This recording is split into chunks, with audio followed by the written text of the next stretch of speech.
내가 아직 너희와 함께 있어서 이 말을 너희에게 하였거니와 보혜사 곧 아버지께서 내 이름으로 보내실 성령 그가 너희에게 모든 것을 가르치고 내가 너희에게 말한 모든 것을 생각나게 하리라. 평안을 너희에게 끼치노니 곧 나의 평안을 너희에게 주노라. 내가 너희에게 주는 것은 세상이 주는 것과 같지 아니하리라. 너희는 마음에 근심하지도 말고 두려워하지도 말라. 내가 갔다가 너희에게로 온다 하는 말을 너희가 들었나니 나를 사랑하였더라면 내가 아버지께로 감을 기뻐하였으리라. 아버지는 나보다 크심이라. 이제 일이 일어나기 전에 너희에게 말할 것은 일이 일어날 때에 너희로 믿게 하려 함이라. 이후에는 내가 너희와 말을 많이 하지 아니하리니 이 세상에 임금이 오겠음이라. 그러나 그는 내게 관계할 것이 없으니 오직 내가 아버지를 사랑한 것과 아버지께서 명하신 대로 행하는 것을 세상이 알게 하려 함이로라. 일어나라 여기를 떠나자 하시니라. 지난 주일에 저희가 두려워하고 근심을 하고 있는 제자들에게 예수님께서 두려워하지 말라 하시면서 나는 길이요 진리요 생명이라고 말씀하시는 것을 저희가 살펴보았습니다. 여러분 한 주간 동안에 근심하지 않으셨나요? 두려워하지 않으셨나요? 아멘이 안 나오네요. 그렇죠? 저희들의 연약함이죠. 우리는 앞날에 대한 불확실성 때문에 자주 근심하게 됩니다. 두려워하고요. 그리고 죄 안에 그러니까 죄가 우리를 어떻게 보면은 시시탐탐 노리고 있기 때문에 그 죄를 범함으로 말미암아 하나님의 백성임에도 불구하고 죄의식 속에서 우리는 절망하기도 하고 그리고 답답해하는 우리의 모습을 보게 됩니다. 오늘 본문은 그런 절망 속에서 두려움 속에서 그리고 근심하고 있는 우리에게 예수님께서 확신을 주고 있는 부분입니다. 뭐로 확신할까요? 너희가 열심히 하면 지금 너희가 한 것이 충분하지 않다라는 거죠. 저희가 일주일 살면서 정말 열심히 두려워하지 않으려고 노력했고 근심하지 않으려고 노력했고 하나님을 의지하려고 노력했으니까 이제 그것보다 2배로 하라고 예수님께서 지금 얘기하시는 건가요? 그렇지 않아요. 예수님께서 뭐라고 얘기하면 너희들의 그 불완전한 것을 해결하실 분을 보내주실 것을 약속하고 있어요. 그분이 이름이 뭐죠? 보혜사 성령님입니다. 오늘 본문을 통해서 저희가 얻어갈 것 딱 하나. 우리의 연약함 속에서도 감사하고 기뻐할 수 있는 유일한 이유는 내가 그것으로부터 해방된 이유는 누구 때문이에요? 우리의 열심이 아니라 우리의 능력이 아니라 누구 때문이라고요? 보혜사 성령 때문이라는 사실 하나만 갖고 가시면 돼요. 다른 거 없어요. 자, 그렇다면 오늘 본문에서 이야기하고 싶어 하는 것이 무엇일까요? 여러분 우리가 성령에 대한 이야기를 들으면 여러분이 생각하는 성령 어떠한 분이실까요? 우리가 보통 성령의 은사, 성령의 충만함을 얘기하면 어떤 물질적인 개념으로 이해할 때가 많은 것 같아요. 어떤 대상이라기보다는 물질을 얼마나 충만하게 하느냐 아니면은 우리의 경험에 근거해서 성령을 표현할 수가 있어요. 성령 우리가 소위 말하는 마음이 뜨거워져서 이렇게 불 같은 성령. 옛날에 저희가 옛날 7, 80년대 가면은 이 강대상이 부서지라고 그 부흥 강사님이 하시면서 찬양 불렀죠. 불 같은 성령 내게 주옵소서. 이럴 때 아멘은 저희 교회가 이렇게 뜨겁지가 않아요. 저희 교회는 참 차가운 교회예요. 그런데 우리가 요한계시록에 라오디아 교회에게 얘기했었던 얘기는 미증하지 말라는 얘기는 차가워도 된다는 얘기예요. 반대로 얘기하면 뜨겁든지 차갑든지 하라는 얘기예요.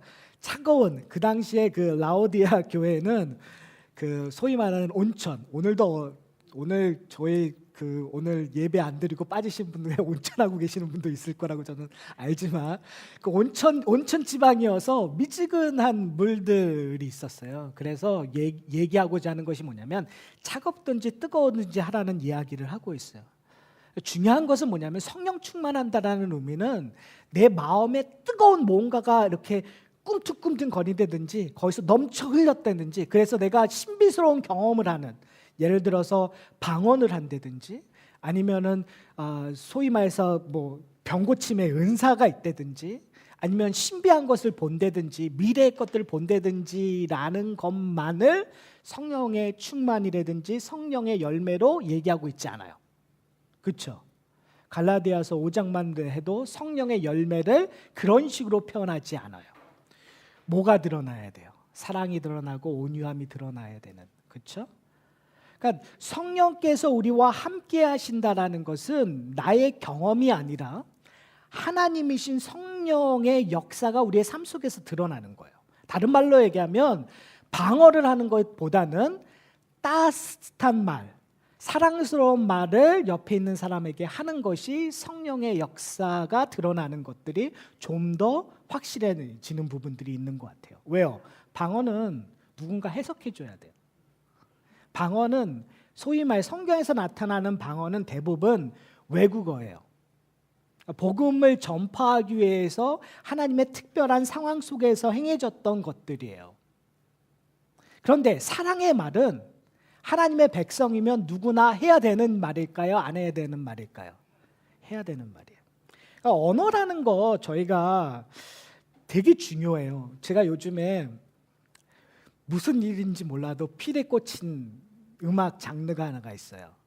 뭐냐면 힙합이에요.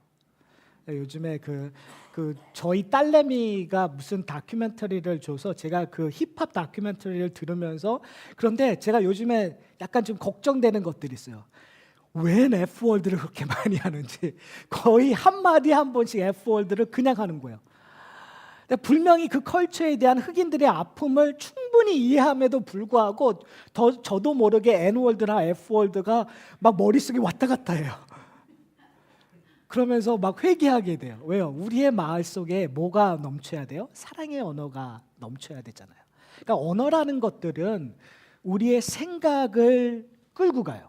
언어라는 것들은 우리의 행동을 끌고 가는 부분들이 많아요. 그래서 성령의 충만으로 우리가 하나님이 원하시는 언어들, 사랑의 언어들, 궁유의 언어들, 용서의 언어들, 화해의 언어들을 하고 있느냐가 성령이 우리의 삶을 주관하느냐 안 주관하느냐를 볼 수가 있어요. 그런 면에서 일주일을 한번 돌아보니까 회개할 수밖에 없더라고요. 왜요? 성령이 요구하는 언어보다는 자꾸 싸우려고 하는 언어들이 제 입속에서 많이 나왔어요. 분쟁하고자 하는, 특별히 아내와 분쟁하려고 하는 언어들, 저도 모르는 사이에 기선을 제압하려고 하는, 거기서 나오는 약간의 그런 언어들이 제가 회개하고 있는 거죠. 여러분 왜 회개하고 있는지 여러분 다 아실 거예요. 그렇죠? 그러니까 그런 모습들이 나오면 그것은 성령의 인도하심보다는 근심하고 있는, 세상의 힘에, 세상의 원리로 가고 있는 우리의 모습을 보게 되는 거예요. 오늘 본문을 보면 저는 이 본문 중에 결론을 먼저 얘기하고 나갔으면 좋겠어요. 그 결론이 27절에 나와요. 성령을 주어서, 보혜사 성령을 주어서 우리에게 주고자 하는 것. 오늘 본문의 결론은 이렇게 얘기해요. 평안을 너에게 끼치노니, 곧 누구의 평안을 너에게 주겠다고요? 나의 평안을 주겠대요. 그리스도의 평안이 우리에게 주어지는 거예요. 자, 그런데 이 평안, 피스라고 하는 평안, 평강, 이런 것들이 우리가 얘기되면 그냥 멜랑콜리하게 그래 내가 그런 기분을 누려, 이렇게 오해하시면 안 돼요. 여기에서 평안은 뭘 얘기할까요? 요한복음 14장 전체로 얘기하면 누구와의 평화예요? 누구와의 화평이에요? 하나님과의 화평이에요. 근데 지금 뭘 얘기하고자 하냐면 내가 곧 길이요 진리요 생명은 어디로 가는 길을 얘기하고 있는 거죠. 예수님을 통해서 하나님께로 가는 길이에요. 왜요? 그 길이 종점은 뭐가 있기 때문에요. 하나님의 나라가 있고, 지금 예수님께서 내가 가는 이유가 그 하나님의 나라에 뭘 짓기 위하여? 뭘 예비하기 위하여? 우리의 처소를, 우리가 거할 곳을. 그러니까 우리의 거할 곳이 어디였다고요? 예수님의 십자가의 그 구속의 사건 전에는 우리가 예수를 믿기 전에 우리의 집은 어디였어요? 우리의 아비가 누구였다고요? 마귀였다고 얘기하잖아요. 그러니까 우리의 집은 사망이 있는 곳이었어요. 그런데 예수 그리스도가 십자가 달려 죽으시고 부활하심으로 말미암아 우리의 집이 옮겨진 거죠. 어디로요? 하나님의 나라로. 그렇죠? 그러니까 우리 예수 그리스도의 길은 하나님의 나라로 가는 길이에요. 목자 되심으로 말미암아 우리가 진리를 깨달음으로 말미암아 뭘 소유할 수밖에 없는 거예요. 생명을 소유할 수밖에 없는. 전에는 죽음이 우리의 열매였어요. 그러나 예수 그리스도로 말미암아 생명, 영원한 삶이 우리의 열매가 되어버리는 거예요. 누구 안에 있으면? 그리스도 안에 있으면. 그런데 예수님께서 우리에게 누구를 보내주신다고요? 보혜사 성령을 보내주신대요. 보혜사 성령이 오심으로 말미암아 우리가 얻는 결론이 뭐예요? 그리스도의 평안이 주어지는 거죠. 왜요? 우리는 불안할 수밖에 없는 존재예요. 왜요? 우리는 과연 예수님의 길을 걸어갈 수 있을까를 매번 걱정하고 고민할 수밖에 없는 존재예요. 왜요? 내가 오늘 이렇게 예배드리고 나가서 후에 뭐 할까요? 24시간 여러분 정말 기쁨의 표현들 찬양하고 사랑스러운 말만 끊임없이 하시죠.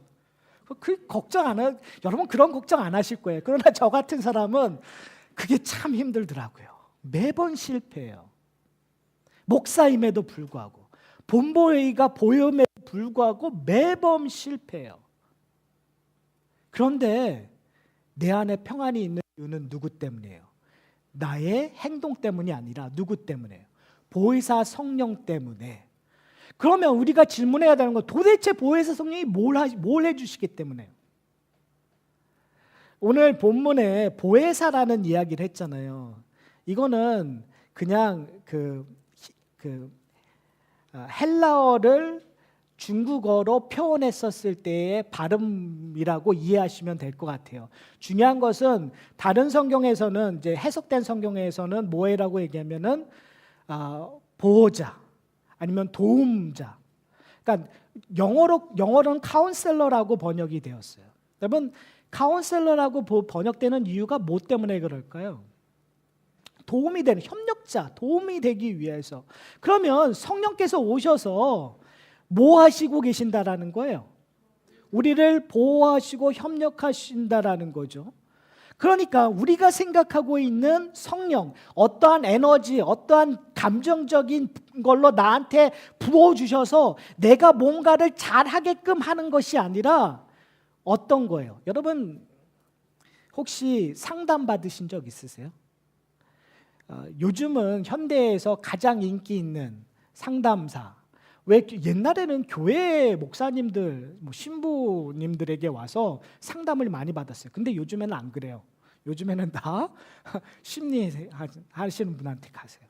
근데 그 심리사한테 가서서 하시는 게 뭔지 아세요? 대부분 그냥 누워서 혼자 할 말 다 하는 거예요. 그럼 심리사는 그걸 듣고 끄덕끄덕거려줘요. 그걸 얘기하나요? 지금? 성령께서 하신다라는 건 그런 의미의 심리, 우리의 마음을 그냥 편안하게 해주는 건가요? 그렇지 않아요. 여기서 얘기하고 있는 카운셀러라는 것은 그냥 말만 들어주는 것이 아니라 우리와 함께 고난의 길을 걸어가시는 분이에요. 다른 말로 얘기하면 예수 그리스도가 목자이시기 때문에, 어떠한 목자라고 얘기하죠? 선한 목자이시기 때문에 우리로 하여금 사망의 골짜기를 가릴 때 우리를 내버려 두지 않으세요. 왜요?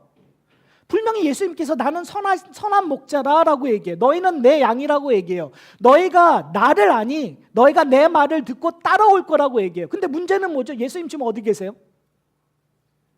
지금 얘기하시는 게 분명히 우리 가운데 계시죠. 교회의 머리신 예수님이 우리 가운데 계시죠. 그런데 오늘 본문에서 얘기하고 있는 제자들이 걱정하고 있는 것이 뭐죠? 예수님께서 본인이 떠나신다고 하니 걱정되는 거 아니에요. 그러니까 지금 성경에 보면 예수님께서 부활하신 다음에 지금 어디 계신다고 얘기하시죠? 하나님 우편에 계신다고 해요. 승천하셔서. 그러니까 그 말의 표현은 지금 예수 그리스도께서 하늘의 왕으로서 이 땅을 다스린다라고 얘기해요. 그래서 누가복음과 사도행전을 지었거든요. 누가복음에서는 한마디로 정의하면 왕이신 예수 그리스도가 이 땅에 오셔서 하신 사역을 얘기하고 있는 거예요. 그렇다면 사도행전은 왕이신 예수 그리스도의 천상 사역을 얘기하는 거예요. 하늘에서 다스리는 거. 그러면 땅에서는 누가 일하시죠? 보혜사 성령께서 일하시는 거예요. 왜요? 누가 보내셨으니까? 예수 그리스도가 보내셨으니까. 예수 그리스도를 증거하시고 예수 그리스도의 사역을 이 땅에서 성령께서 하시는 거예요. 그렇다면 우리의 목자 되신다고 예수님께서 하시면 예수님께서 우리의 목자가 되어 주실 거예요. 근데 그것을 지상에서 누가 하시는 거예요? 성령 하나님께서 하시는 거예요. 그러니까 단순히 우리가 이제 시간 되었으니까 상담받을 시간이에요. 그래서 성령님 저 상담 좀 받아주세요. 제가 한풀이하고. 그러니까 우리는 기도를 할 때 이런 식으로 기도해요. 몰아서 기도하죠. 그리고 울면서 기도하죠. 내가 할 말만 다 하죠. 하나님 이렇게 해서요. 이게 이렇게 돼서 어려워요. 저 좀 도와주세요. 정말 밤새도록 기도해요. 그리고 나서 뭐 하는 거예요? 울분을 토했으니까 내가 편안해요? 안 편안해요? 편안하죠. 근데 성령의 인도하심이라는 것은 그런 의미가 아니라 언제 우리와 함께 하시는 거예요? 항상 하는데 어쩔 때요? 내가 내 죄 때문에 울고 있는 그 순간에도 함께 하시는 거예요. 내가 지금 하늘이 하나도 안 보이고 하늘이 노래지는 그 순간, 도대체 내 앞날에 아무런 희망이 안 보이는 그 순간 성령께서 우리의 눈을 여셔서 그리스도를 증거하시고 그리고 앞날을 보게끔 만들어 주시는 거예요. 여러분 그걸 경험하세요? 그러니까 성령 하나님이라는 것은 우리와 함께 늘 동행하시는 하나님이에요. 그래서 카운셀러, 협력자라고 얘기하시는 거예요. 우리의 신앙의 문제점은 뭔지 아세요? 여러분 왜 죄를 그렇게 쉽게 자주 동일하게 반복해서 짓는지 아세요? 한마디로 얘기하면 성령 하나님께서 지금 나와 함께 계시지 않는다고 생각하기 때문에 그래요. 내가 성령 하나님을, 예수님을 만나는 때는 언제예요? 교회 갈 때. 그리고 양심이 있어서 기도할 때 정도로 인식하고 계시는 거예요. 성경을 읽으실 때로만 인식하는 거예요. 근데 재밌는 것은 뭐냐면 지금 오늘 본문에서 예수님께서 내가 너에게 평안을 주노니, 그 평안이 누구로부터 오신다고요? 성령 하나님으로 오는데 그 성령 하나님께서 너를 결코 떠난다 안 떠난다?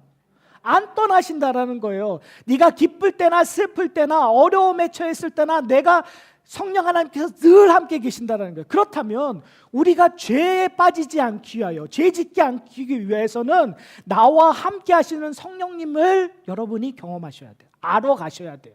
느끼셔야 돼요. 그것을 거룩함이라고 얘기해요. 그것을 성령께 의존한다고 얘기하는 거예요.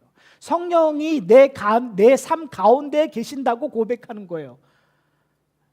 그것을 영적인 삶이라고 얘기하는 거예요. 왜요? 우리는 이 땅에 살아갈 때 먹고 사는 문제, 내가 이 세상에서 어떻게 사는 걸 다 육의 것이라고 얘기해요. 그러나 성경에서 우리에게 얘기하는 것이 뭐냐면 내가 너희를 위하여 십자가에 달려 죽고 너희를 위하여 부활하심으로 말미암아 너에게 의로움을 주는 그 순간부터 너는 너의 것이 아니라 너는 누구의 것이라고 얘기해요? 하나님의 것이라고 해요. 그리스도의 것이라고 얘기해요. 그러면 성령 하나님께서 여러분을 내버려 두겠어요? 안 내버려 두겠어요? 안 내버려 두죠. 그래서 하시는 일이 뭐냐면 이렇게 얘기해요. 26절에 보혜사 곧 아버지께서 내 이름으로 보내실 성령, 그가 뭐 하신다고요? 너희에게. 근데 가르치시는 건데 뭐 아주 중요한 단어가 있어요. 뭘 가르치신다고요? 여러분 모든 것을 성령께 의뢰하세요? 의뢰 안 하시죠? 그렇죠? 비즈니스 하는 거 여러분 의뢰 안 하시잖아요. 여러분 자녀 교육하는 거 성령께 의뢰하세요? 여러분의 건강을 해서 성령께 의뢰하세요? 안 해요. 왜요? 특별히 내가 자신 있는 거, 내가 전문가라고 하는 것들 성령께 의뢰하지 않을 때가 많아요. 근데 지금 예수님께서 얘기하시는 거, 너희가 평안이 너에게 있게 하기 위하여 성령께서 뭐 하신다고요? 모든 것을 가르쳐 주신대요. 그리고 그 다음에 뭐라고 얘기하죠? 내가 너에게 말한 뭐요? 모든 것을 생각나게 한다. 그러니까 성령께서 우리로 하여금 우리의 삶 속에서 죄를 떠나 하나님이 원하시는 길로, 그리고 예수 그리스도와 동행하는 삶, 예수 그리스도와 연합하는 삶을 하기 위하여 하시는 것이 뭐냐면 예수님께서 말하신 모든 것을 기억나게 하신다는 거예요. 이게 얼마나 큰 은혜인지 몰라요. 왜요? 우리는 시도 때도 없이 잊어버리는 사람들입니다. 그렇잖아요. 여러분 안 잊어버리세요? 저는 설교할 때 날로 새로워요. 그러니까 얼마나 설교하는 자도 은혜고 설교를 듣는 여러분도 은혜인지 몰라요. 그렇죠? 그런데 우리가 기억해야 될 것은 뭐냐면 성령 하나님께서 성령 안에 있고 그리스도인이라면 그 잊어버렸던 것들을 기억함으로 말미암아 어떻게 한다고요? 죄로 가던 길을 돌이켜 하나님이 원하시는 길로 가게끔 한다는 거예요. 그것을 뭐라고 표현하는지 아시죠? 두 글자로 회개예요. 그러니까 성령과 함께하는 삶은 뭐 하는 삶이냐면 회개의 삶이 이루어지는 거예요. 그러니까 우리는 죄를 인식하면 예수를 알기 전엔 죄를 아는 순간 죄책감, 그 죄책감 때문에 좌절하고 절망하고 하나님을 떠나가는 삶 속으로 갈 때가 많아요. 그러나 성령이 임하는 삶은 죄를 저어도 그 죄로 말미암아 좌절하는 것이 아니라 뭐 하는 삶이에요? 회개하는 삶이에요. 회개해서 어떻게 해요? 하나님과 함께 관계를 맺고 평안을 누릴 수 있는 삶이라고 얘기해요. 이게 얼마나 큰 은혜예요. 그렇죠? 오늘 저희가 읽은 성경 봉독했었던 로마서 8장 14절에서부터 17절에도 그 얘기를 하고 있어요. 그렇죠? 그리고 에베소서 1장 13절에서가 14절 제가 읽을게요. 이렇게 얘기해요. 그 안에 너희도 진리의 말씀 곧 너희의 구원의 복음을 듣고 그 안에서 또한 믿어 약속의 성령으로 인치심을 받았으니 이는 우리의 기업의 보증이 되사 그 얻은 것을 속량하시고 그의 영광을 찬송하게 하려 하심이라. 사도 바울이 얘기하는 거예요. 약속의 영 성령께서 너에게 임하면 너희는 어떻게 한다고요? 구원의 복음을 듣고 진리의 말씀으로 너희가 인치심을 받은 자가 된다는 거예요. 그래서 우리가 누릴 수 있는 것은 뭐예요? 하나님의 기업을 누릴 수 있는 거예요. 그러니까 완전히 틀려지는 거죠. 그러니까 지금 성령의 임하심으로 말미암아 예수님께서 요구하고 있는 것이 있어요. 그게 뭔지 아세요? 우리의 삶을 그냥 살아가는 것이 아니라 우리의 삶 속에서 만들어 지어주신 하나님의 나라를 경험하기를 원하시는 거예요. 그냥 내가 예수 믿으면 천국 갈 거야 라고 끝나는 것이 아니라 내가 천국 가기 때문에 지금 이 순간 예수 그리스도로 이루어진 것을 성령으로 말미암아 하나하나 경험하는 거예요. 하나하나 맛보는 거예요. 여러분 맛난 음식 한번 먹으면 그거 또 먹고 싶지 않으세요? 여러분 안 그러시나 봐요. 전 그래요. 제가 요즘에 정말 아쉬워하고 제가 이번 주에는 꼭 고기 뷔페를 가고 싶어요. 제가 요즘에 고기를 못 먹잖아요. 그래서 제가 벼르고 벼렀어요. 요번 주에는 고기 뷔페를 온 가족이 다 가려고 그래요. 왜 가고 싶을까요? 분명히 저 먹으면 안 되는 거 알아요. 근데 옛날에 먹었던 그 맛 때문에 그래요. 내가 죽으면 죽으리라 하고 고기 뷔페를 먹을 거예요. 여러분, 우리는 일상에서도 이렇게 살잖아요. 근데 영적인 부분, 영적인 삶은 이렇게 안 살아요. 영적으로 느꼈던 그 기쁨을 우리는 다시 한번 떠오르지 않아요. 성령의 인도하심을 떠오르지 않아요. 성령이 주는 기쁨을 떠오르지 않아요. 그것 때문에 성령의 삶에 우리의 모든 것을 걸지 않아요. 죽으면 죽으리라고 하지 않아요. 이것이 우리의 문제예요. 사랑하는 성도 여러분. 그래서 우리는 뭐 해야 되냐면 성령이 우리로 하여금 뭘 한다고요? 모든 걸 가르쳐 주신대요. 누구에 대하여? 모든 걸 기억하게 해 주신대요. 누군가에 대하여? 예수 그리스도를 통해. 여러분 예수 그리스도를 알고 싶으세요? 예수 그리스도를 믿는 것을 추상적으로 생각하지 마세요. 예수 그리스도를 믿는 것은 너무나 확실한 거예요. 왜요? 성령께서 시도 때도 없이 예수 그리스도를 증거하신대요. 성경에서 나타난 예수 그리스도의 삶을 우리에게 증거해 주신대요. 남을 사랑하고 서로 사랑하는 것이 얼마나 아름답고 거기에 목숨을 걸 수 있다라는 것들을 우리에게 증거해 주실 거래요. 근데 우리의 문제점은 뭐죠? 그 증거를 거부한다라는 거죠. 해보지도 않고. 내가 나의 재물을 다른 사람의 돕는 것이 얼마나 귀중한다라는 것들을 성경은 우리에게 얘기해 주고 싶은 거예요. 그런데 우리는 거부한다라는 거죠. 그런데 우리가 지금 해야 될 것은 뭔지 아세요? 대단한 것을 하는 것이 아니라, 여러분, 제가 왜 차돌배기에 그렇게 꽂혔겠어요? 한 점만 먹으면 돼요. 많이 먹을 필요 없어요. 한 점을 먹어서 제대로 먹어서 그 고기의 맛 때문에 평생 가는 거예요. 차돌배기가 아니면 삼겹살. 여러분들이 원하는 그거. 초콜릿이면 초콜릿. 우리는 딱 말 단어 하나만 던지면 그거에 대한 경험이 내 입에 있는 후각, 있는 혀, 이 모든 걸 작용해서 여러분 지금 설교를 듣는 순간에도 그게 막 떠올라지잖아요. 문제는 뭐냐면 우리가 한 스텝을 안 뛰고 있는 거예요. 내가 내 있는 보화 중에 하나를 떼어 아주 작고 많이 떼라는 얘기도 안 해요, 여러분. 조금 떼어서 남을 돕는 일을 시작하시라는 거예요. 그거를 통해서 기쁨. 여러분, 모든 사람의 사랑 지금 안 하셔도 돼요. 그러나 내 시간과 내 마음을 열어서 내 옆에 있는 사람을 조금이라도 사랑하는 것을 연습해 보세요. 그러면 그 연습하고 하는 것을 통해서 누가 우리로 하여금 충만케 해주신다고요? 내가가 아니라요.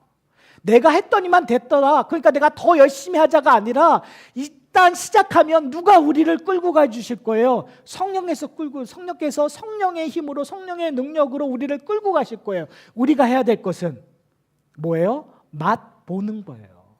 하는 거예요. 그렇죠? 죄는 그렇게 잘 짓잖아요. 그렇죠? 그러니까 죄 짓는 만큼 성령이 원하시는 일들을 하게 되면 우리 가운데 뭐가 온다고요? 평안이. 그 평안은 누구와의 평안이에요? 하나님으로부터의 평안. 하나님의 나를 풍성히 누림으로 말미암아 이제는 우리가 화평하는 자가 되는 거예요. 이 땅에서. 사랑하는 성도 여러분, 설교를 마치겠습니다. 예수님께서 이렇게 얘기해요. 너희는 마음에 근심하지도 말고 두려워하지도 말라. 왜요? 너희가 지금 내 말을 이해하면 너희가 하나님으로부터 오는 그 기쁨을 경험하기 때문에. 그렇죠? 여러분이 누구를 쫓아갈 수 있는 거예요? 성령을 쫓아갈 수 있는 거예요. 그 일들이 우리 가운데, 이 공동체 가운데 풍성히 일어나기를 소원합니다. 우리 다 같이 기도하시겠습니다. 우리 함께 기도하기를 소원합니다.